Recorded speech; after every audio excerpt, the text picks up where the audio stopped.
அப்போஸ்தலர் அதிகாரம் 3 3-7 வரை பார்ப்போம்.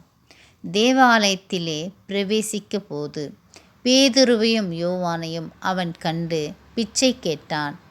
பேதுருவும் யோவானும் அவனை உற்று பார்த்து, எங்களை நோக்கிப் பார் என்றார்கள். அவன் அவர்களிடத்தில் ஏதாகிலும் கிடைக்கும் என்று எண்ணி அவர்களை நோக்கி பார்த்தான்.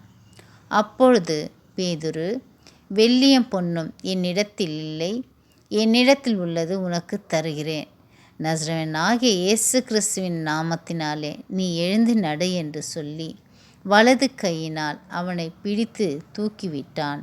உடனே அவனுடைய கால்கள் கரடுகளும் பெலன் கொண்டது.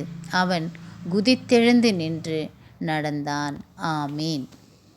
நம்முடைய தேவன் வல்லமையுள்ள தேவன். அவர் செயல்கள் மிகவும் மகத்துவானது. அவர் நினைத்தால் ஒரு மனிதனை புதிய சிருஷ்டிகராய் மாற்ற முடியும். இந்த நாளிலே பிறவி சப்பானியை எழுந்து நடமாட வைத்த தேவன் நம்முடைய தேவன். அவர் வார்த்தை மனிதனை புதுப்பிக்கிறது. அவர் வார்த்தை மனிதனை பலப்படுத்துகிறது. அவர் வார்த்தை மிகவும் நமக்கு தேவையாக இருக்கிறது. அந்த வார்த்தையே நமக்கு சகாயம் செய்கிறது.